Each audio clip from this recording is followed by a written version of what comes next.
Welcome back to 60 Minutes. When you think of whiskey, you think of Scotland. Clean air, fresh water, fields of barley and smoky peat. For centuries, it's been the heartland of whiskey distilling, but no more. On the opposite side and at the bottom end of the world, the Scots have a rival, Tasmania. In 25 years, the whiskey business in my home state has gone from nothing to now producing the best single malt in the world. That's an achievement worth drinking to, in moderation, of course. There's always something enchanting about the Scottish Highlands. Walking through the barley, I'm amazed at the beauty of the place. But in reality, this field is much more than just a pretty picture. The barley from here is used in Scotland's multi-billion-dollar industry, whiskey making. Whiskey is Scotland's most potent symbol, and after oil, its biggest export earner.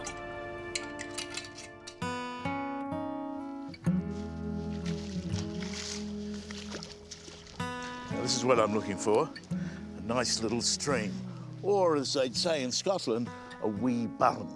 And they say that you can only make the best whiskey from water like this. It's come from soft rain and it's scented by the heather as it flows. It's all very romantic, but the fact is, this little stream isn't in the Scottish Highlands. It's on the other side of the world, at the bottom of the earth, in the Tasmanian Highlands. And the water tastes beautiful. But I can't wait until I make it into something just a little bit stronger.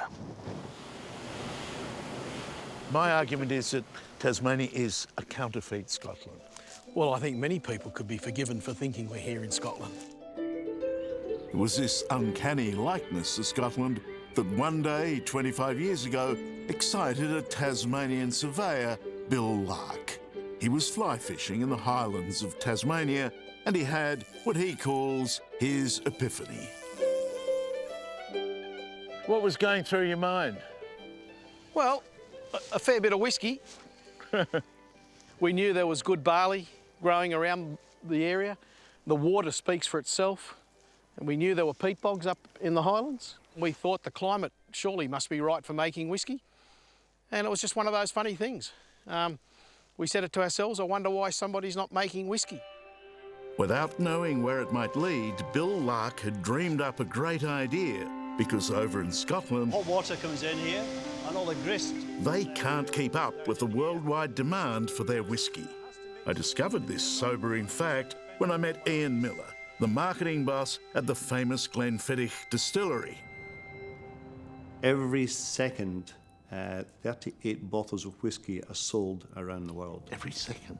Yep, and right now there isn't enough whiskey being produced in Scotland to satisfy all of the markets around the world. It never stops. It's 24/7. It's a whiskey factory. 24/7, 48, 49 weeks production per year. Dufftown is the whiskey capital of Scotland, and for centuries the nearby Glenfiddich distillery has claimed to be the drop against which all others might be judged. That first cork that you take off, that first burst of air that explodes out of the top of the bottle, that's Dufftown air, that's from this village. And people have a real sense of pride. And pride makes a difference to people when they're working, because that sense of pride jacks up the attention to detail that you can't get from someone who's just earning a wage. You'll find that same enthusiasm 17,000 kilometres away in Tasmania with Bill Lark, who's turned the same passion into reality at his Lark distillery. I never considered myself a businessman. We've just found ourselves in a situation where we learned how to make whiskey. He's surrounded himself at Lark with family and friends, including former English teacher turned chief whiskey taster and peat bog expert, Mark Nicholson. Yeah, it's like wet, hairy chocolate. Mark is giving me a quick lesson in the digging of peat in the Tasmanian Highlands. Oh, that's nice. Peat. This decayed vegetation was used by the Scots as an ancient form of heating. In whiskey, it's burnt to smoke the barley. Nothing until you burn it. When you burn it, it smells like whiskey. Under the barley, the peat smoke gets infused into the barley and gives us that beautiful smoky, herby, almost an incense, aromatic character to the whisky. So I love it when you talk like that. you love it when I talk dirty? There is a romance, and you do talk the talk, don't you, you blokes? Well, there's a marvellous romance in whisky making, and you know, 600 years of romance in Scotland, and we're only just getting onto it here. And the romance is contagious. Across the Tasmanian landscape, the lark has been joined by nearly 20 other distilleries. Single malt whisky's been growing strongly between 12 and 19% per annum ever since, right through the global financial crisis. Nobody stopped drinking malt whisky. Now, you're really a boutique industry. Give me a comparison with, say, Glenfiddich. At any one time, they've never got less than 1,200,000 litre barrels of whisky maturing away. That's a lot of whisky. A distillery like Lark Distillery would probably have, at any one time, 2,000 barrels sitting in its bond stores. Now, this is my peat. This is your peat, Charles. You did so well digging it. At Lark's, it's small scale, in a tiny oven. The peat down on the bottom shelf and the barley on the shelves above. It's boutique whisky making. But back at Glenfiddich, the scale is industrial. The whole idea is that we're just creating smoke in here. The peat smoking process takes up an entire building. This is how it gets into the barley. That's how we infuse it. 2 flights of stairs above, a cavernous interior, This is? and a sea of barley. So the peat that I put in down below is burning up through That's here. burning up through here right now, so you can actually see the floor. Oh, the floor is totally porous. So it allows the warm air to come up, but doesn't allow the barley to fall down through it. Well, that's enough of the secret alchemy of whisky making. Let's get down to the very important and much more enjoyable part of tasting it. Whisky is a seductive drink, and so the tasting is sensitively done. But warming to the hand. Surprisingly, I spluttered through a lot of it with Scottish whisky expert Charles McLean. It's very spicy. That's a real, man's whiskey. Oh, that's good. Even the nosing, as they call it here, made me cough. That's fierce. Ooh, that's got the first thing you measure, if you like, is what's called the nose feed effect. This is quite prickly. Charles is Scotland's leading spiritual guide in these matters.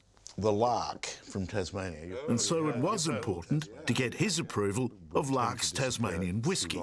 Is it, like Tasmania, a convincing counterfeit? Is it good? It's very good indeed.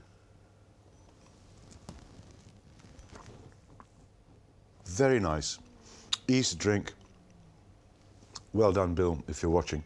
Well, of course you can't argue with success, which was most eloquently expressed 2 years ago when a bottle of Tasmania's Sullivan's Cove, distilled by Bill Lark, Got a good sense of alcohol. won the world's best single malt whisky prize, beating the Scots at their own game on their home ground. It's good for Scotland to actually see that our whiskies outside of Scotland performing well. So you're not irritated by this? And we're still growing at 4 to 5% per year. And Glenfiddich is growing ahead of the category. So as long as that continues, we're quite happy to see other players coming in and making their own whiskey. Remember, we've been doing this for 300-400 years, so we've got a head start. You've got to get good at it. We've got a head start. We're getting pretty good at it. So. It'd be great to get another paddock to bottle in, won't it? It will. Keep the boys busy in the distillery. It's fair to say that part of Bill Lark's success lies largely in real-life romance. His brave idea of copying the Scots at what they do best would never have become reality without the encouragement and guidance of Lynn Lark, Bill's wife of 42 years.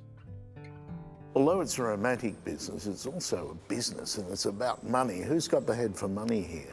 Oh, definitely Lynn. I'm the figures girl, so yeah. So do you need to keep him under control occasionally? God, yes. He's terrible. I always called him, even when we first knew each other, he was hopeless. I used to call him the $2 man. He'd have $2 in his pocket and he was a millionaire. That's it. In Scotland, whisky making is worth $7 billion a year. the Tasmanian industry, worth just $25 million, isn't a threat. Well, not yet.